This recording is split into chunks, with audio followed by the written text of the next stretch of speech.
찬양합니다. 뭐라고 시작을 하나 주님께 띄울 편지 너무나 감사한 마음 먼저 적어야겠지.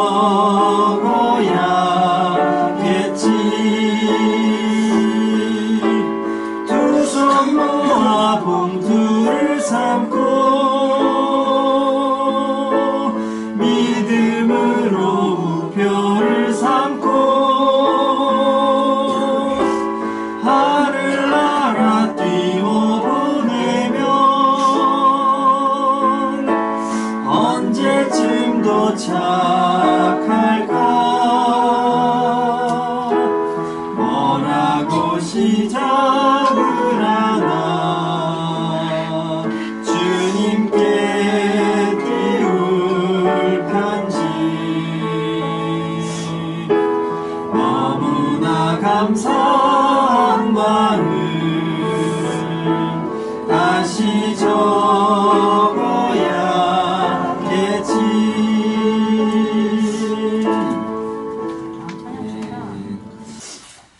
자, 오늘은 1교시와 2교시를 합하여 재미있는 찬양 이론과 바른 찬양을 함께 하겠습니다. 자, 돌아왔습니다. 돌아왔습니다. 자, 오늘의 주제는 뭔가요? 찬양대와 십계명. 네, 교회마다 성가대 찬양단이 있습니다. 성가대는 뭐 알다시피 이렇게 예배 중에 사부로 나뉘어져서 하는 찬양대, 그리고 찬양단이라고 하면 저희가 에베네셀 찬양단 이렇게 해가지고 악기들, 뭐 드럼이나 건반이나 이런 것들을 써서 이렇게 찬양하는 그런 찬양단이라고 많이 하는데, 감리교법이 이렇게 해서 그 성가대도 찬양대로 이렇게 부르기로 했죠.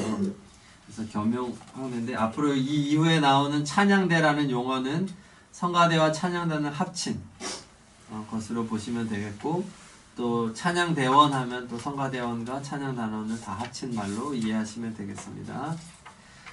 그런데 이렇게 찬양대가 있는데 기준이 없을 때가 많아요. 교회마다 세례받은 후 해야 된다, 1년 동안 성실히 나와야 된다, 신앙적인 모범이 되어야 된다, 여러 조건들이 있지만 교회마다 다르고 특별한 기준이 없는 경우가 있습니다. 그래서 기준을 좀 잡았으면 해서 이 시간을 마련했습니다. 김동기 목사님과 황하운 전도사님이 쓴 찬양대 십계명이라는 책을 참고해서 10가지 찬양대원의 자세를 정리해 보았습니다. 책의 내용 50%, 그리고 제가 정리한 거 50% 정도입니다. 이렇게 두 개씩 짝이에요. 제목을 한번 보겠습니다. 첫 번째, 하나님과 영광이 되게 하라. 두 번째, 하나님의 영광을 도둑질하지 말라. 같은 말인데 이렇게 짝을 지었고요. 세 번째, 은혜로 찬양하라. 네 번째, 은혜로만 찬양하지 마라. 다섯 번째, 특별의식을 가져라. 특권의식을 버려라. 일곱 번째, 공동체 사명 가져라. 공동체 위하지 마라. 아홉 번째, 즐거워하라. 즐기지 마라. 자, 이렇게 짝을 이뤄서 생각을 해보겠습니다. 자, 첫 번째, 하나님께 영광이 되게 하라. 우리 찬양학교 1강을 하면서 찬양의 목적 3가지를 살펴보았습니다. 하나님께 영광, 자신의 신앙적 유익, 서로의 유익, 그리고 그 중에서 첫 번째만 생각하면 두 번째, 세 번째는 자연스럽게 따라온다고 말씀을 드렸습니다. 바로 하나님께 영광만 생각하자. 그러므로 우리는 자신을 위해 찬양해서는 안 됩니다. 그러니까 두 번째, 세 번째를 그렇게 생각해도 되고가 아니라 그걸 아예 배제하자는 의미입니다. 그래서 은혜 받기 위하여도 찬양하지 마십시오. 하나님을 찬양하기 위해 찬양하십시오. 그러면 하나님이 은혜를 주실 것이기 때문에. 근데 목적이 내게 은혜가 필요해, 내가 은혜 좀 받아야 되겠어, 이렇게 하고 시작하지 말자는 이야기입니다. 그리고 화목한 분위기를 위해 찬양하지도 마시기 바랍니다. 다 같이 모였는데 분위기가 조금 그러니까 우리 찬양 하나 부르고 시작합시다, 이런 준비 찬양 개념은 옳지 않습니다. 우리는 오직 하나님께 영광을 돌리기 위한 목적으로 찬양해야 합니다. 찬양 그렇기 때문에 자, 다음 4페이지 찬양대원은 찬양이 오직 하나님께 영광되기를 힘써야 합니다. 그것이 찬양대원의 존재 목적이기 때문에 그렇습니다. 주일 찬양을 위해 한 주간을 삽니다. 하나님께 받으시기 합당한 삶이 되기를 고민하고요. 그리고 성경적인 가치로 살고자 한 주간 동안 몸부림치며 살아가는 것입니다. 그러니까 주중에 말씀을 볼 수밖에 없습니다.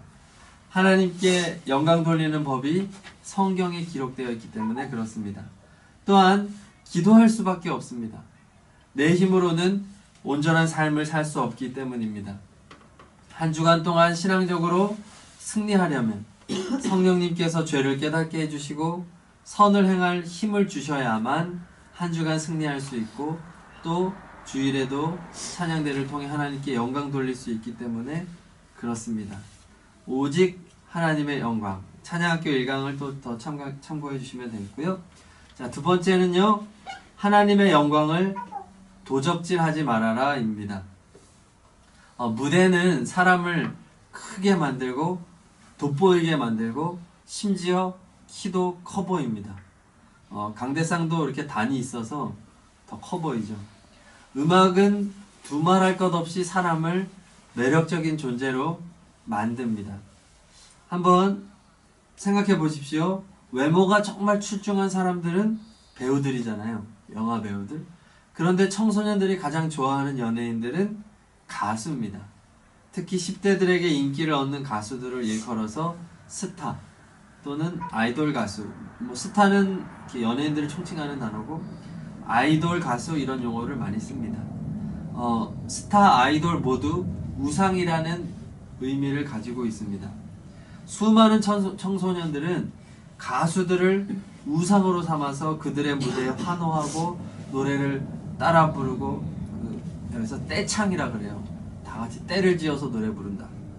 그런데 그 모습은 부흥집회 찬양 장면과 비교해서 절대로 뒤처지지 않습니다. 아주 열광을 하죠. 그렇습니다. 그들은 우리 청소년들은 노래와 가수들을 예배하고 있는 것입니다. 왜냐하면 그만큼 그 가수들이 굉장히 돋보이기 때문에 그렇습니다. 찬양대원도 마찬가지입니다. 회중 앞에 드러나는 사람입니다. 그래서 사람들 앞에서 이렇게 드러나기 때문에 스타나 우상이 될 가능성이 있습니다. CCM 찬양 사역자 중에 굉장히 유명한 분들이 있습니다.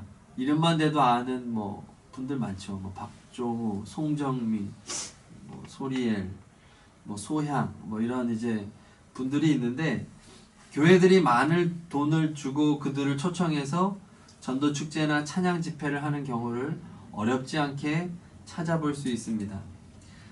유명한 찬양 사역자들이 비신앙적이라는 의미가 아닙니다. 그들이 드러나면서 하나님이 아닌 그들이 우상이 되는 경우가 발생한다는 것입니다.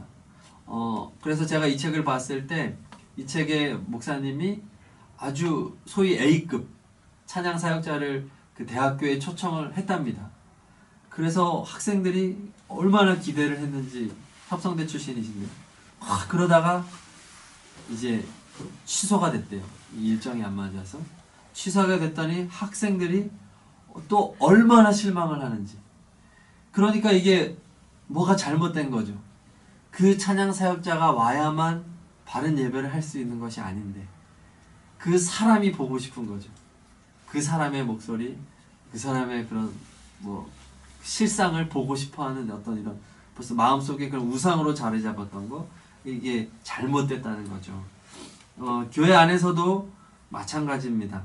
성악한 사람, 또 음악을 배운 경력과 경험이 있는 사람, 이런 사람들은 자신 위주로 이렇게 하는 습관이 있는 사람들입니다. 이렇게 발표하고 드러내고 자아도취형 이런 모습들, 이런 모습들은 하나님의 영광을 도적질하는 것입니다. 그러니까 목회자와 더불어서 찬양대원은 자신이 드러나지 않기 위해서 처절하게 싸워야 합니다. 우리가 찬양학교 2강에서 사탄에 대해서 배울 때 사탄이 타락하기 전에 하나님을 찬양하던 천사였음을 배웠습니다. 그래서 굉장히 아름다웠죠. 각종 보석으로 치장이 되어 있었고 또 소고와 비파가 준비되었던 존재가 바로 사탄의 전 모습, 천사의 모습이었습니다. 그런데 자신이 부각되는 것, 하나님의 영광을 가로챈으로 타락했죠. 우리가 찬양대원으로 봉사할 때 자신이 부각되는 순간 자신의 모습이 사탄과 더 가까워질 수 있음을 경계해야 하는 것입니다. 자, 적용을 해보겠습니다. 예배 후에 어떤 성도가 이렇게 찾아와서 오늘 찬양 굉장히 은혜 받았습니다. 이렇게 말하면 자, 보지 말고 뭐라고 대답해야 될까요? 오늘 찬양 굉장히 은혜 받았어요. 네, 제가 보지 말라고 했는데. 자, 그 정답은 이겁니다. 하나님께서 영광 받으시기를 원합니다. 은혜 받았다고 하니까 그거는 받은 거잖아요. 그러면 우리의 역할은 뭐죠? 하나님께 영광을 돌려드리는 것입니다. 그러니까 그 순간에 일체의 평가. 오늘은 지휘자님 선곡이 좋았어요. 오늘은 제가 컨디션이 좀 괜찮았어요. 아니면 우리가 연습 좀 열심히 했어요. 이런 식의 답변이 아예 나오지 않게. 그래서 요거를 그냥 외워버리십시오. 은혜 받았습니다 하면 바로 하나님께서 영광 받으시기를 원합니다. 자, 이렇게 탁 튀면 저도 이런 고민을 할 때가 많아요. 제가 이렇게 말씀을 드린 적도 있고 이런 것을 들은 경우도 있는데 제가 이것을 정리하면서 요게 정답이구나. 하나님께로 올려드리면 되겠습니다. 실제로 그리고 말을 할 때나 동작도 이렇게 하면 좋겠죠. 하나님께서 영광 받으시길 원합니다. 할렐루야. 그리고 그냥 지나가면 됩니다. 그리고 속으로 이렇게 기도해야 되겠죠. 자, 한번 기도해 볼까요? 시작. 하나님, 너 성도님이 성가대의 찬양을 통해 은혜를 받는 것보다 하나님께 함께 영광을 올려드리는 것에 집중하게 하옵소서. 자, 여기 성가대를 찬양대로 바꿔주세요. 이게 찬양단도 포함이 돼야 되니까. 제가 아까 성가대하고 찬양단을 다 섞어서 찬양대로 말하기로 했으니까요. 저 성도가 은혜를 받은 거가 좋아서 이렇게 말을 한 거 아니겠습니까? 그런데 중요한 건 그 성도가 은혜 받는 것에 집중하지 말고 하나님을 찬양하는, 함께 찬양하는 자리에 갈 수 있어야 되거든요. 그렇다고 붙들고 옆으로 여기 좀 앉아보세요. 그리고 딱 옆에 딱 앉혀놓고 지금 굉장히 잘못된 시야를 가지고 있어요. 은혜 받는 게 중요한 게 아니라 하나님을 찬양하는 게 좋아요. 이거는 자신의 가족들한테나 그렇게 하시고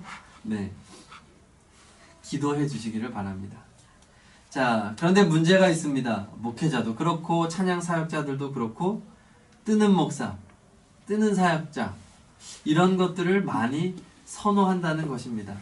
지금 많은 찬양단들이 있어요. 그 젊은이들 찬양 집회를 인도하는 예전에는 올레이션스 워십, 그래서 하스데반 목사님 같은 분들이 경배와 찬양 리더를 많이 했었고, 그 후에 많은 팀 옹기장이라든지 그리고 이제 여러 가지 디사이플스 이렇게 하여튼 굉장히 많은 팀들. 그래서 지금 가장 대세는 마커스라는 팀인데, 이렇게 그런 팀들을 이렇게 선호하게 되는, 또 그들이 앨범을 내고 이제 또 그것을 사서 듣고 이렇게 되는데,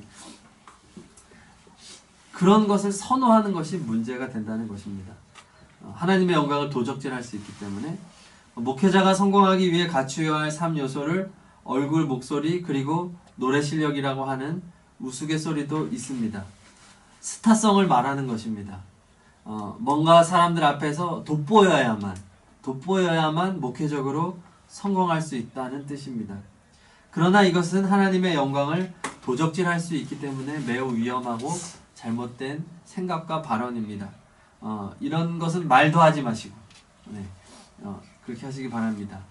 그래서 우리 교회를 자랑할 때도 담임 목사님 이런 분들 저희 좋잖아요. 담임 목사님 배도 안 나오시고 아주 준수하시고 음성도 그렇고.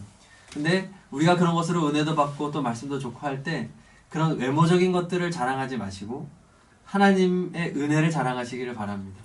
우리 서원교회에는 하나님의 말씀이 충만해요. 성령이 충만해요. 우리 함께 가서 신앙생활 합시다. 이렇게 권면하는 것이 좋습니다.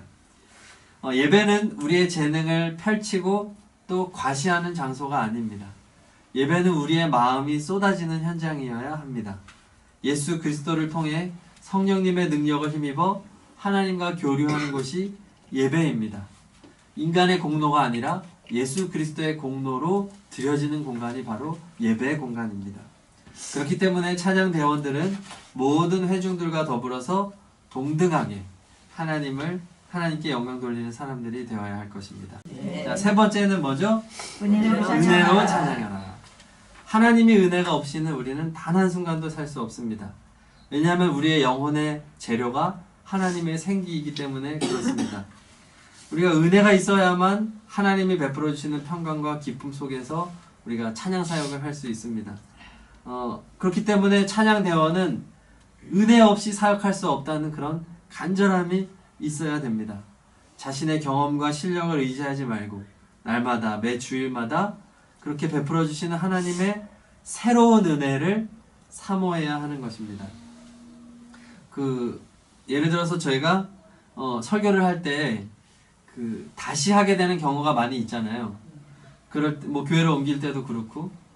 근데 정말로 은혜가 됐었던 설교를 다시 하는데도, 그리고 저는 가능하면 이렇게 원고대로 하는 타입이라서 이렇게 핵심만 하고 하는 스타일이 아니라 문장을 완벽하게 다 해서 그대로 하는 경우가 많은데, 똑같이 하는데도 은혜가 되지 않을 때가 있습니다. 자주 있습니다.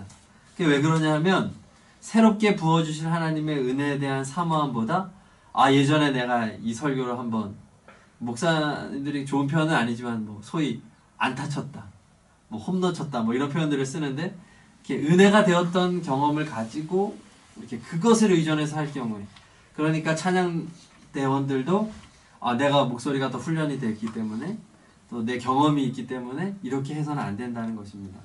마치 하나님이 만나를 내려주실 때 날마다 나가서 거두어야 됐던 것과 마찬가지로 우리 찬양단은 날마다 은혜를 거두어드리는 삶을 살아야 되는 것입니다.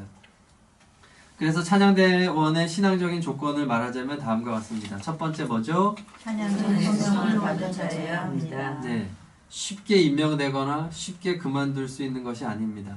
그래서 이런 얘기도 있어요. 새 가족을 정착시키는데 성가대만 하는 팀이 없다. 노래 부르니까. 맞아요. 노래 부르면서 친해지는, 여기엔 성가대가 좋다. 위험한 발상입니다. 하나님의 은혜를 받은 사람이어야 되고, 또 은사와 또 소명에 헌신할 수 있는 사람으로 선별되어야 합니다. 네, 이것이 굉장히 중요한 기준이 되고요. 그리고 구원의 감사와 감격도 있어야 되고요. 너무 이런 것을 모르는 사람이 찬양대원에 먼저 섰을 경우에 발생하는 여러 가지 우려되는 상황들이 있습니다. 자, 두 번째는 뭐죠? 하나님의 말씀에 순종하는 자여야 합니다. 네, 겸손히 하나님의 말씀을 청정하는 사람이 되어야 됩니다. 찬양 좋아하고 노래 좋아하고 음악 좋아하고, 그런데 정작 하나님의 말씀이 성경을 멀리하는 사람은 찬양 단원의 자격이 없습니다. 자, 세 번째는 다음 페이지에 있습니다. 시작. 신앙 성숙을 위해 노력하는 자여야 합니다. 하나님이 받으시기에 합당한 찬양은 완성형일 수가 없습니다. 계속해서 진행형으로 계속해서 성장되고 성숙되어야 합니다. 그렇기 때문에 찬양 단원으로서 신령한 믿음의 상태를 유지하기 위해 노력하는 자세가 함께 가야 합니다.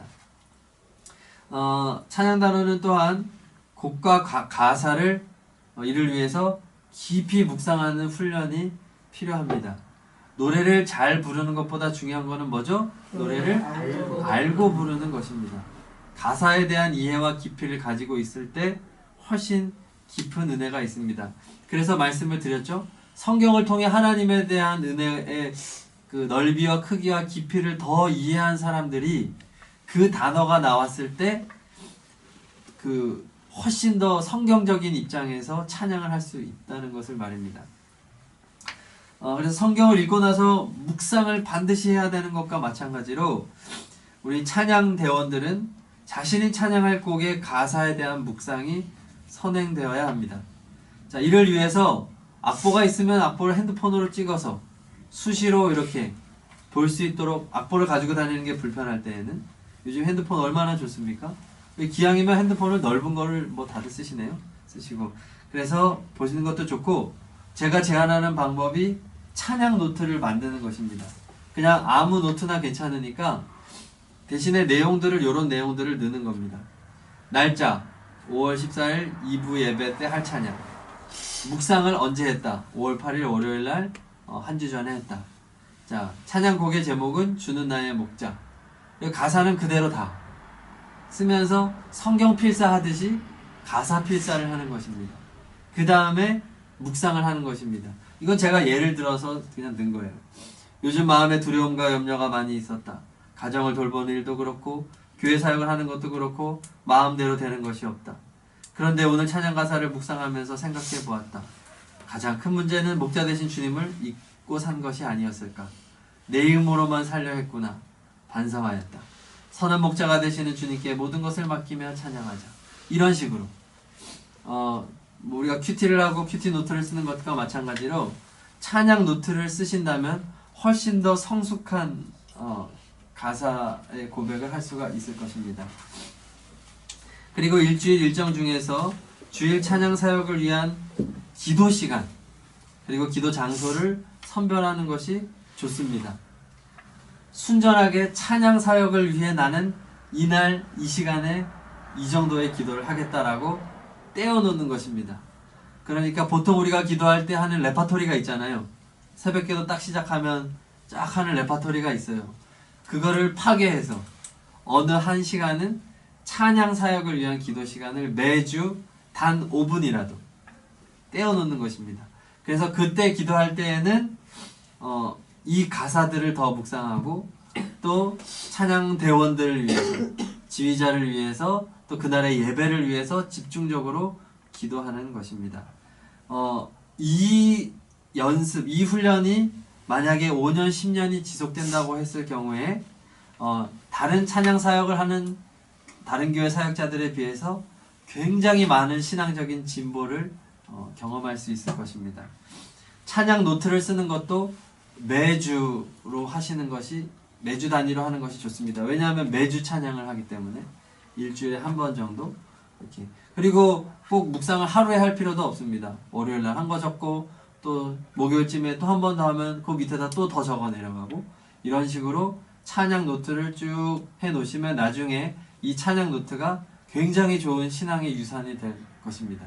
그것을 자녀들에게 나중에 이렇게 물려주어도 자녀들이 나중에 우리 어머니가, 우리 아버지가 이런 마음으로 이렇게 묵상하며 진실되이 찬양했구나 깨닫지 않을까요? 이거는 제 아이디어를 한번 적어본 것이고요. 자, 네 번째 무엇이죠? 내 음악 찬양하지 마라. 네, 은혜는 사람마다 다르게 임합니다. 그리고 표출하는 방식도 다릅니다.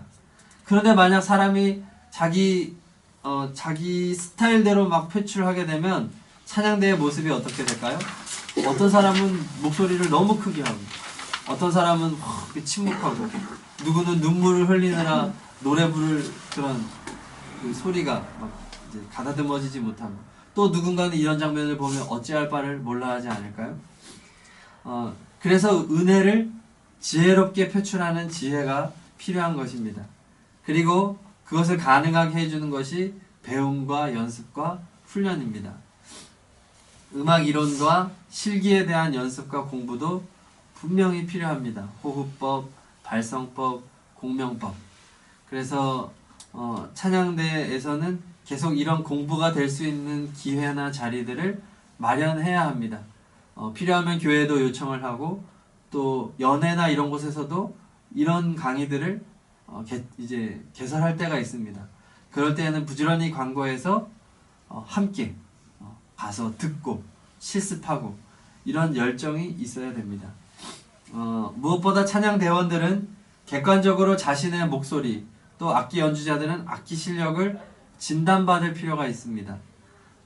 많은 교회에서 자신의 목소리와 다른 파트에 있는 경우를 발견할 수 있습니다. 알토인데 소프라노에 앉아있고 소프라노인데 알토에 앉아 있고 이런 경우들 진단받지 않아서 그렇습니다. 가장 큰 문제는 찬양의 은사가 전혀 없는 찬양 대원입니다. 이분은 은혜를 받을지 몰라도 또 가족은 은혜를 받을지 몰라도 회중은 고통스럽습니다. 은사가 없는 분들은 자신이 은사를 따라 할 수 있는 사역을 찾아가야 합니다. 그런데 이것을 안내해 주는 것이 또한 굉장히 지혜가 필요합니다. 상처가 되지 않아야 되니까요. 자신의 찬양 사역을 위해 어떤 투자를 하고 있습니까? 어떻게 훈련받고 있습니까? 예전보다 찬양 사역의 기능적인 면에 있어서 성장이 되었습니까? 지금 성장 중이십니까? 아니면 멈추었습니까? 이 부분을 점검하시기 바랍니다. 한 가지 좋은 예화를 소개를 해드립니다. 어느 집사님이 처음으로 성가대 봉사를 시작했대요. 목소리가 좋은데 음악적인 훈련을 전혀 받지 못했습니다. 그러니까 악보를 잘 못 보는 거예요. 음정도 불안하고요. 처음에 굉장히 힘들어했답니다. 이제 남자분인데. 그런데 이 집사님이 어떻게 했냐 하면 지휘자가 테너 파트를 지도해 줄 때 핸드폰으로 녹음을 했다는 겁니다.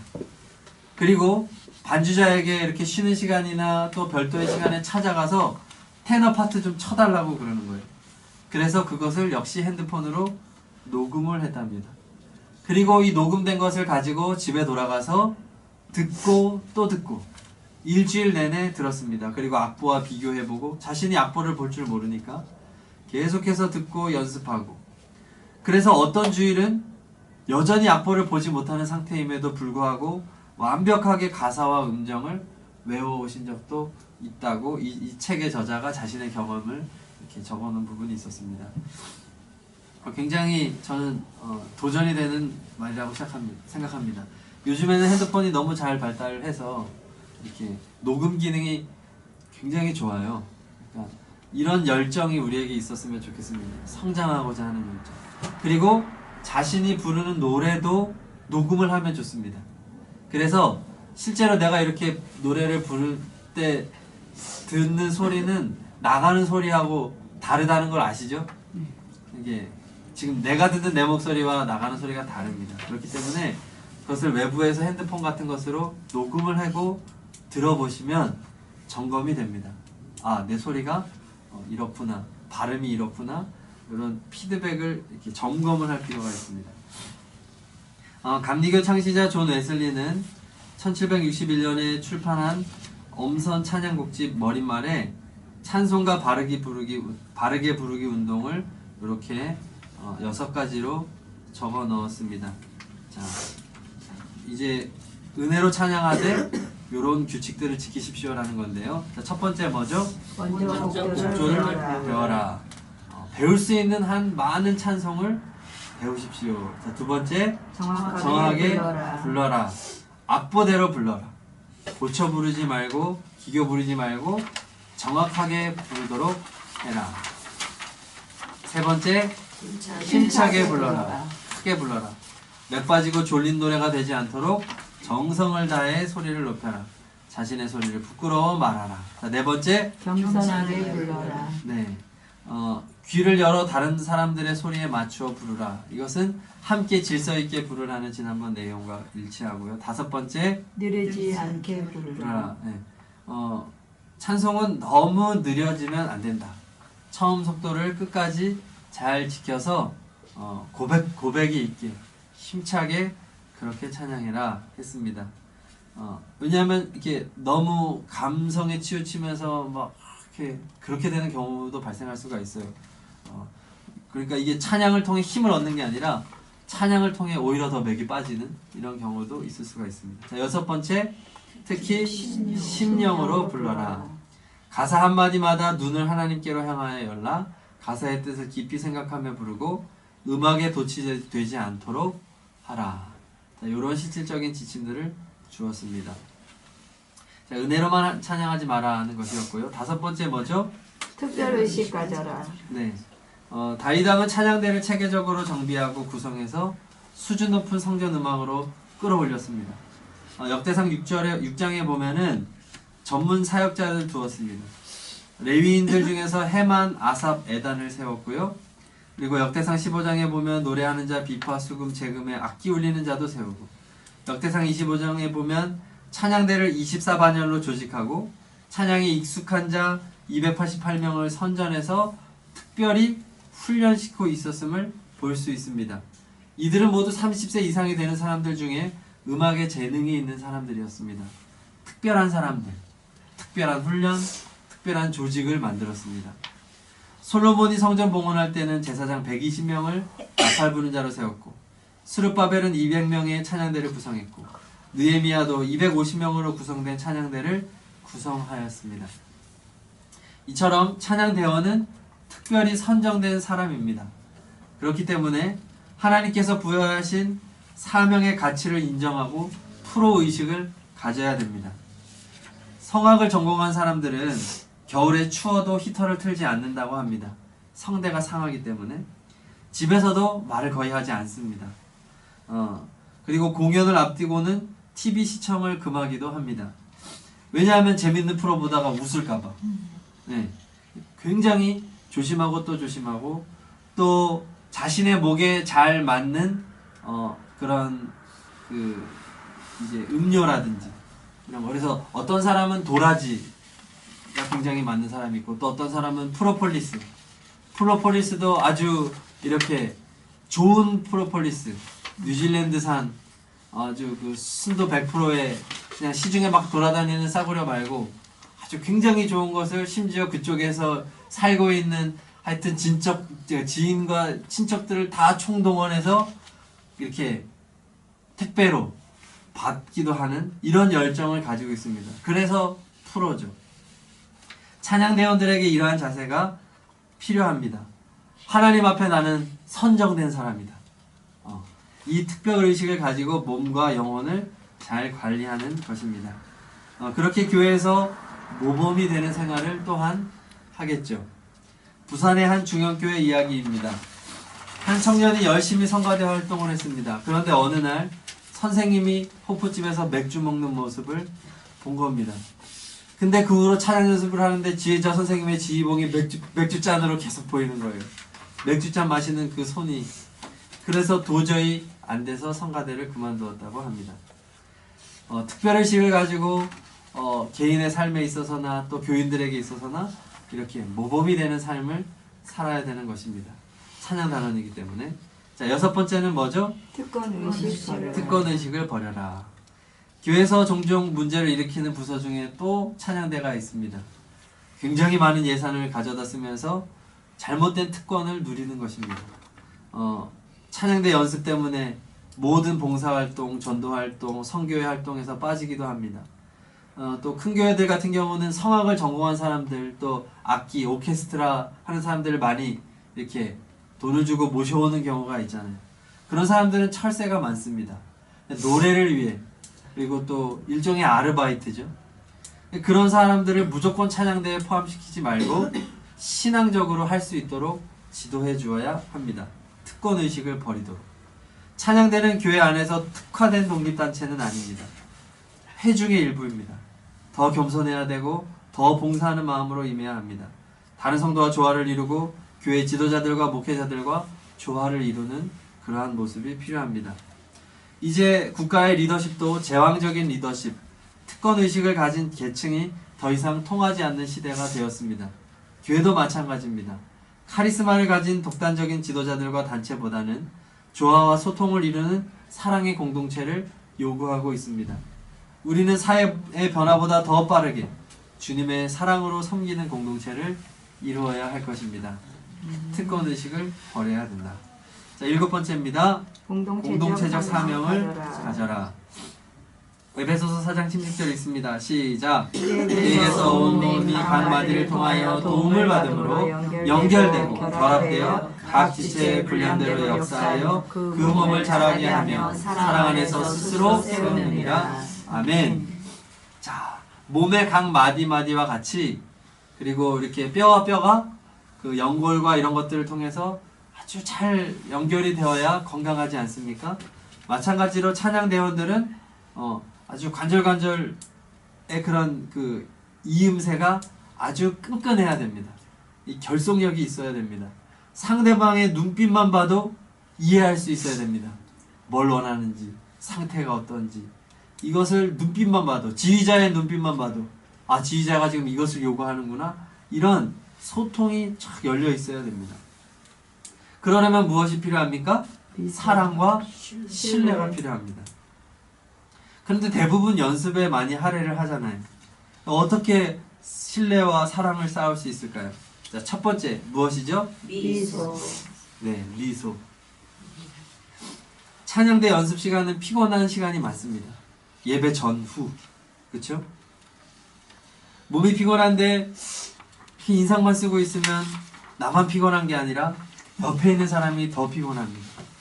서로를 힘들게 만듭니다. 그런데 미소 지고 있으면 말하지 않아도 말합니다. 뭐라고 말할까요? 나는 당신을 좋아해요. 당신은 나를 행복하게 해줍니다.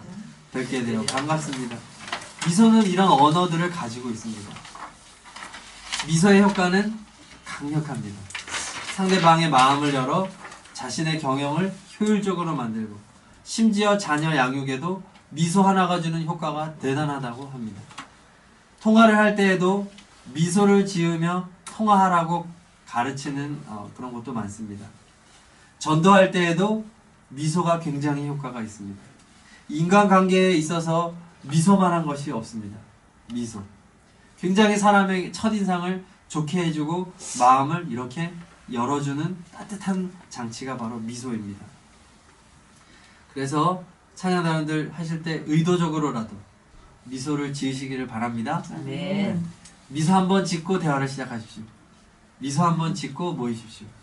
이런 거는 운동을 해도 좋습니다. 자, 그 다음 두 번째 뭐죠? 칭찬. 칭찬입니다. 상대방의 소리와 행동에 관심을 가지고 그 사람의 잘하는 것을 잘한다고 말해주어야 합니다. 칭찬하려고 마음 먹어야 된다는 겁니다. 격려와 칭찬보다 달콤한 것은 없습니다. 그래서 칭찬을 적절하게 잘 저축해두면 한번 지적할 때 스트레스가 없습니다. 단 가식적인 칭찬이 아니라 상대방이 정말로 잘하는 것을 더 잘할 수 있도록 격려해 주어야 되죠. 이 사람이 잘하지 못하는 부분인데 계속 칭찬해주면 굉장히 스트레스가 될 수도 있습니다. 본인이 어느 정도 알거든요. 그래서 칭찬할 것들을 잘 찾아보시기 바랍니다. 뭐 이런 거죠. 여기 예시가 있죠? 한번 읽어봅시다. 시작.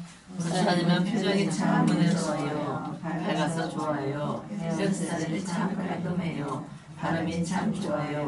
우아하세요. 지휘자가 시작되면 잘 알아들어요. 절대 지각하는 법이 없어요. 앞으로 정말 잘 관리하세요. 피곤해도 집사님 얼굴만 보면 피로가 쫙 풀려요. 오늘은 컨디션이 참 좋으신 것 같아요. 성량이 참 좋아요. 음색이 참 이뻐요. 네, 찾아보시기 바랍니다. 그리고 칭찬도 여러 있는 데서 해주면 더 좋아요. 그쵸? 단둘이 있을 때도 칭찬하지만 이렇게 했을 때 야 너무 좋으네요. 지난번에도 우리 최신옥 권사님이 육성대 권사님한테 찬양하고 마치고 나서 뜬금없이 너무 은혜가 돼요. 눈을 감으면서 막 어쩌고 저쩌고 막 얘기하셨잖아요. 그것이 칭찬이죠. 그렇죠? 이렇게 그래서 상대방을 칭찬할 수 있는 것들을 계속해서 찾아보시고 격려하는 분위기라는 거죠. 자, 다음으로 뭐죠? 상대방에 대한 진심 어린 관심입니다. 찬양 연습을 하는 중에도 찬양 대원들의 마음속에는 수만 가지 생각과 바람들이 있습니다. 그렇죠? 옆에 있는 찬양 대원이 지금 무엇에 마음을 쓰고 있는지 아십니까? 연습 전후로 또 짧은 휴식 시간에도 옆에 있는 찬양 대원에게 관심 어린 말 한마디를 표현할 수 있습니다. 어떻게요? 요즘 어떻게 지내요? 기도 제목 있으세요? 내가 뭐 도와줄까요? 아이들은 잘 크고 있나요? 남편 하시는 일은 어때요? 자, 그 적절한 대답을, 그 질문들을 또한 연구하시고, 또 관심을 갖다 보면 또 더 적절한 질문들이 나옵니다. 단 부정적으로 질문하시면 안 됩니다. 첫째는 아직도 속썩이요? 시어머니하고는 계속 안 좋지? 이렇게 시작부터가 이게 막 속을 긁는 질문을 하지 말고 긍정적인 질문들. 그리고 질문을 하고 나서는 어떻게 해야 되냐면 상대방의 말을 경청해 주어야 됩니다. 그래서 절대로 조언해 주지 마십시오. 네. 그냥 들어만 주십시오. 상대방이 더 말할 수 있도록 질문을 더 이렇게 폭넓게 해 주십시오. 이런 이야기를 했을 때 그곳을 확장할 수 있는 질문을 던지는 것입니다. 이해 가시죠? 네. 네. 그래서 대화가 풍성해질 수 있도록. 그래서 미처 못한 대화들 성가대 연습이 끝난 뒤에 또 둘이서 더 할 수 있는 분위기. 이해 가시죠? 이렇게 상대방의 이야기를 주의 깊게 잘 들어만 주어도 굉장히 신뢰가 쌓입니다. 말을 많이 하는 사람보다는 들어주는 사람이 되시기를 바랍니다. 아멘. 이렇게 될 때 끈끈한 조직으로 점점 변화될 것입니다. 자, 8번째는 무엇이죠? 공동체만을 위하지 마라. 네. 찬양대는 교회 다른 부서와 기관들과 협력해서 온 교회의 하나됨을 지켜야 합니다. 내부적으로는 끈끈하되 외부적으로는 열려 있어야 된다는 것입니다. 이를 위해서 찬양대원은 자신이 속한 속회와 선교회에도 균형 있게 사역을 해야 됩니다. 찬양대 활동에 모든 것을 쏟고 속회, 선교회 등에는 거의 참석하지 않는다면 교회적으로는 손해입니다. 성가대 찬양에도 심지어 은혜를 못 받을 수도 있습니다. 속회나 좀 나오지, 선교회나 좀 나오지, 이런 말을 들으면 벌써 은혜가 떨어지잖아요. 찬양대원으로서 많은 시간과 정성을 들여 열심히 연습해야 되지만 교회 전체를 볼 수 있는 그런 지혜가 있기를 소망합니다. 네. 그래서 찬양대가 열린 공동체가 되기 위해 할 수 있는 것은 무엇일까? 제가 생각을 해봤습니다. 찬양대 감사주일 요거 만들면 어떨까요? 찬양대로 봉사할 수 있음에 감사한 주일, 이렇게. 그래서 그날은 주반 봉사하는 겁니다. 그리고 지하 식당에서 성도들이 식사하는 중에 중창 공연도 한번 하는 겁니다. 연습해서. 그날은 떡도 돌립니다. 뭐 1년에 한 번 정도는. 그리고 어버이 주일에는 부모님들에게 노래를 들려줄 수도 있습니다. 새생명 전도축제 총동원 주일에는 들어오는 입구에 이렇게 서서 들어오는 VIP들에게 사랑의 노래를 불러줄 수도 있습니다.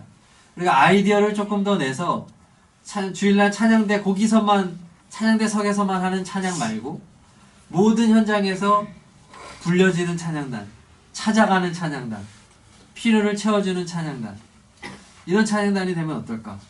한번 아이디어를 생각해 보았습니다. 이렇게 하라는 것이 아닙니다. 자, 9번째 뭐죠? 즐거워하라. 즐거워하라. 우리 사람을 지으신 하나님의 목적은 하나님을 영화롭게 하는 것과 영원토록 하나님을 즐거워하는 것입니다. 그래서 우리는 기쁨의 텃밭을 관리해서 항상 기쁨의 사철꽃이 피어 있어야 한다고 찬양학교 6강에서 배웠습니다. 성경도 계속해서 우리에게 기뻐하라고 말합니다. 역대상 15장 25절 이하에는 하나님의 개가 예루살렘으로 돌아오는 장면이 나오는데 다윗 왕이 하나님께 제사를 드리고 온 이스라엘 백성이 악기와 소리로 즐겁게 찬양하도록 하였습니다. 그리고 다윗 왕 자신이 즐겁게 춤추며 뛰놀았다고 기록합니다. 자, 이러한 즐거움은 하나님께 받으실 만한 것이었습니다. 근데 단 한 사람, 즐거움이 없는 사람이 있었죠. 누굽니까? 미갈입니다. 업신여겼습니다. 그녀는 찬양에 함께하지 못했습니다. 즐거움이 없습니다. 왜 그렇습니까? 그녀의 시선이 하나님이 아닌 사람에게 가 있었기 때문입니다.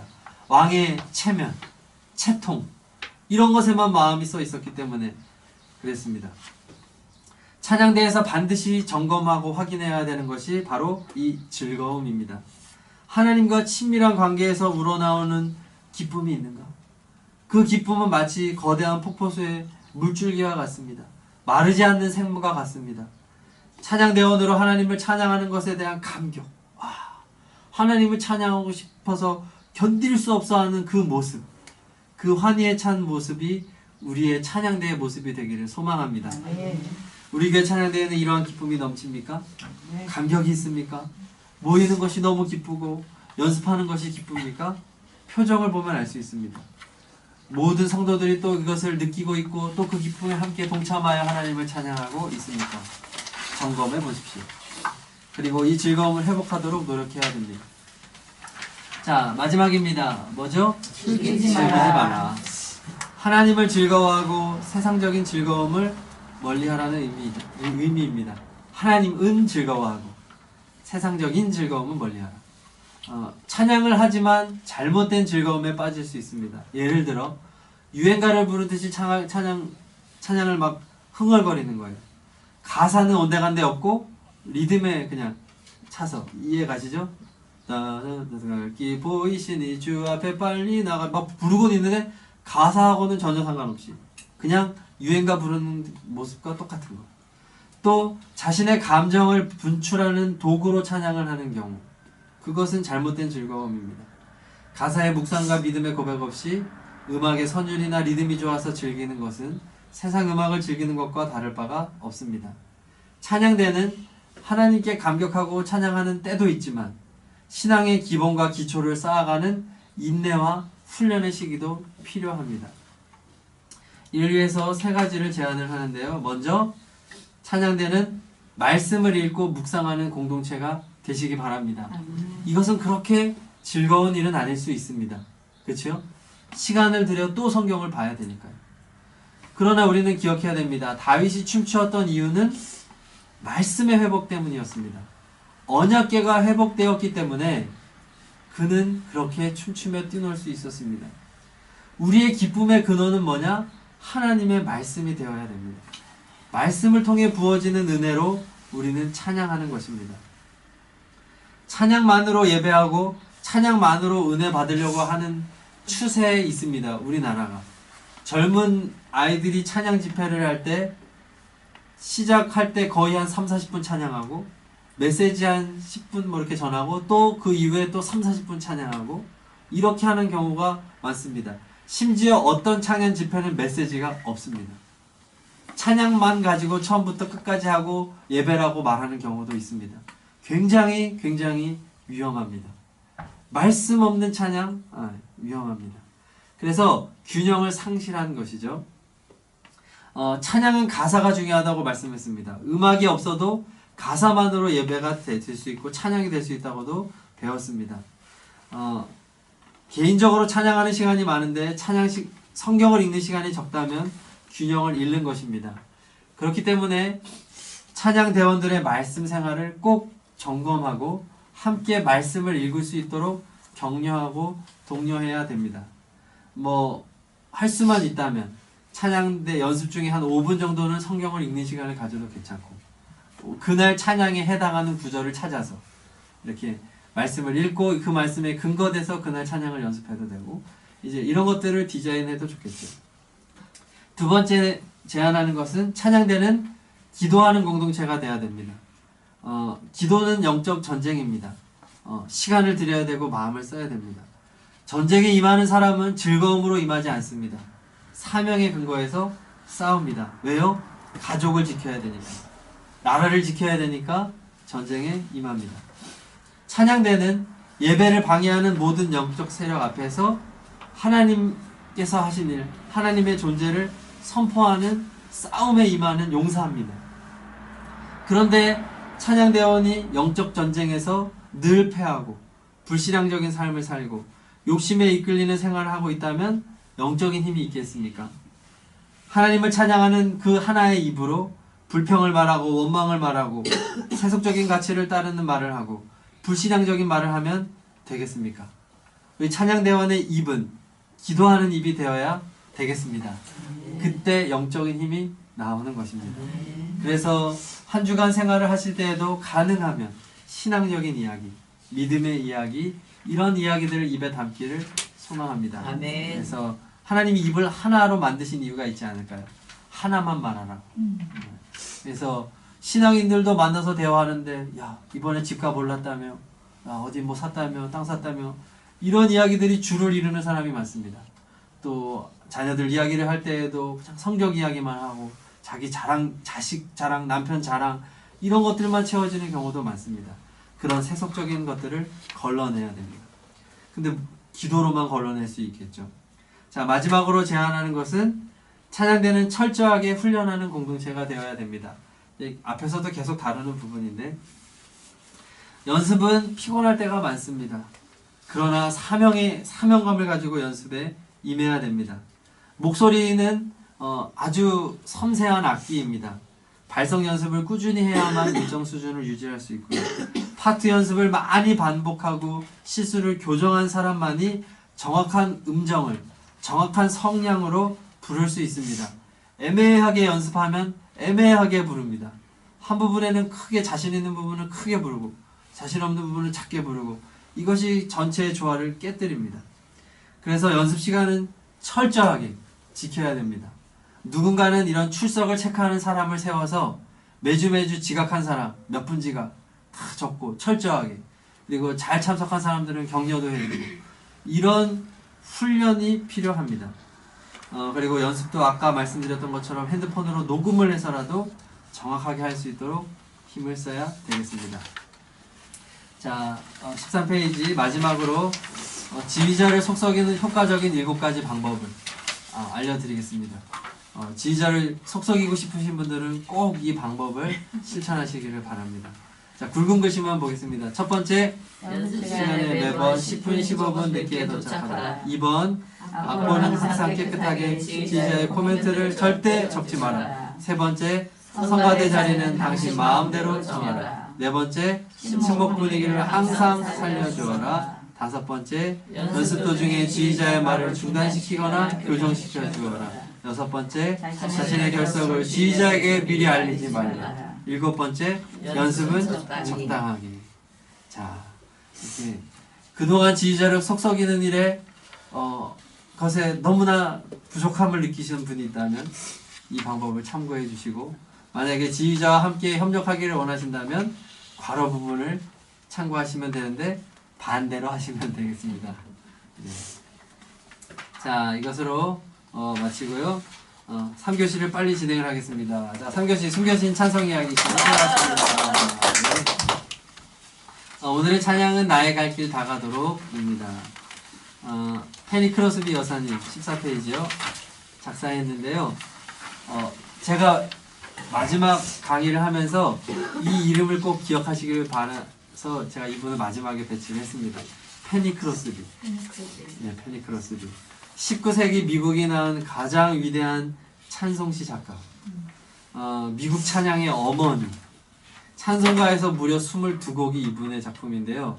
그 곡이 뭐냐? 바로 예수를 나의 구주 삼고 나의 영원하신 기여 예수 나를 위하여 주의 음성을 들으니, 주옥 같은 찬양들이 바로 이분이 쓴 곡입니다. 1820년 미국에서 태어났는데요. 생후 6주 때 감기에 걸렸대요. 근데 의사 선생님이 감기로 인해 부어오른 눈을 눈병으로 오진해서 매운 겨자로 만든 연고를 잘못 처방을 해주었답니다. 그 일로 이 아기가 시력을 완전히 잃고 평생 시각장애인으로 살게 되었습니다.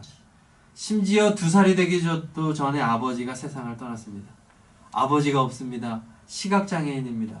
얼마나 괴로웠을까요? 얼마나 서럽었을까요? 그런데 이 페니 크로스비 여사님의 인생에 예수님이 찾아온 것입니다. 그래서 그녀의 인생이 완전히 바뀌었습니다.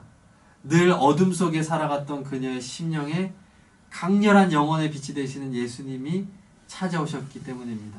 그녀의 인생이 환해졌습니다.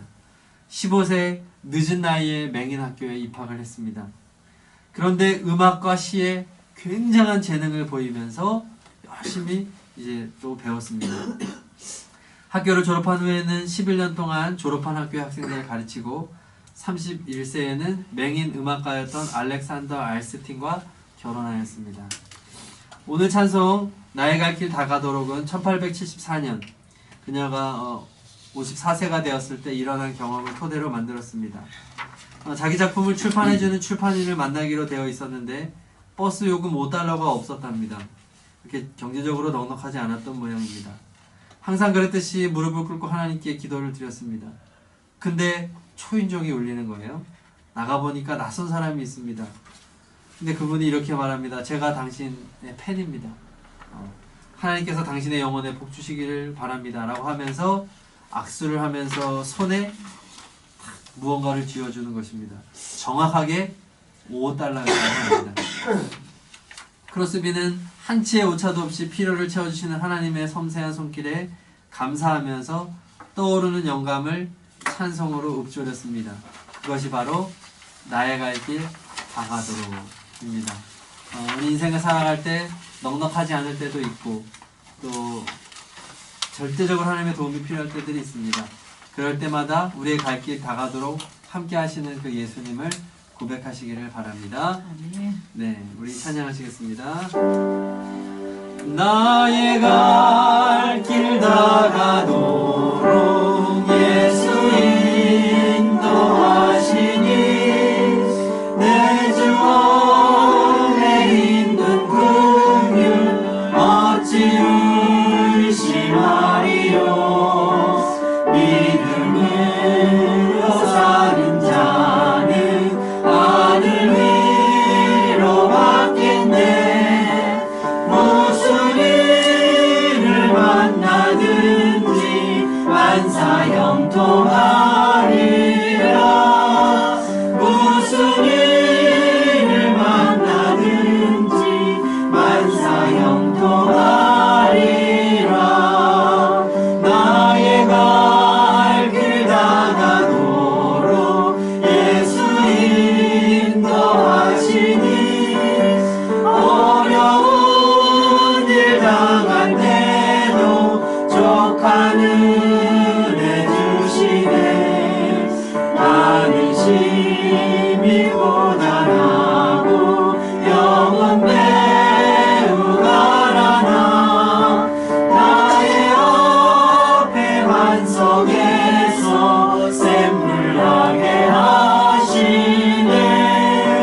나의 앞에 반석에서 샘물나게 하시네. 나의 갈 길 다가도록 예수 인도하시니 그의 사랑 어찌 큰지 말로 할 수 없도다. 성령 감화 받은 영혼 하늘 날아갈 때에 영영 부를 나의 찬송 예수 인도하셨네. 영영 부를 나의 찬송 예수 인도하셨네. 아멘. 아멘. 페니 크로스비 여사는 95세까지 장수하시면서 8,000편에 달하는 찬송시를 작사하셨다고 합니다. 우리나라에도 이런 좋은 찬양 작사가들이 많이 나왔으면 좋겠습니다. 하나님 아버지 감사합니다. 저희들의 찬양을 받아 마땅하신 하나님을 영원토록 찬양하기를 원합니다. 하나님만을 기뻐하기를 원합니다. 바르게 하나님을 찬양하기를 원합니다. 하나님 저희들의 연약함을 도와주시고 주 예수 그리스도의 이름으로 나아갈 때에 지혜를 주시고 주의 성령 충만을 허락하여 주시어서 우리가 온전하게 하나님을 높이는 인생을 살 수 있도록 인도하여 주옵소서. 저희들의 삶이 찬양되게 하여 주시고 하나님 받으시기 합당한 모습으로 날마다 세워져 갈 수 있도록 걸음걸음 인도하여 주옵소서. 우리 찬양 학교에 이렇게 수강하며 열심으로 참여하신 우리 장로님 권사님들을 주님께서 복되게 하여 주시어서 앞으로 각자의 자리에서 하나님을 영화롭게 하여 드리는 인생이 될 수 있도록 함께하여 주옵소서. 하시는 사업과 가정 위에 함께하여 주시어서 아버지 하나님 또 특별히 자손 가운데 함께하여 주시어서 하나님을 영화롭게 하여 드리고 하나님을 찬양하는 일에 특심한 가문으로 세워 주옵소서. 아버지 8번의 강의로는 우리가 찬양을 다루기에 많이 부족합니다. 하나님 앞으로도 계속해서 지혜를 주시고 깨닫게 하여 주시고 저희들의 찬양 사역이 향상되게 하여 주옵소서. 서원교회의 찬양 사역이 나날이 아버지 하나님 성숙되게 하여 주시고 온전한 교회로 예배에 성공하는 그런 교회가 되도록 인도하여 주옵소서. 함께 하신 주님께 감사드리며 우리 주 예수 그리스도의 이름 받들어 기도드립니다. 아멘. 감사합니다.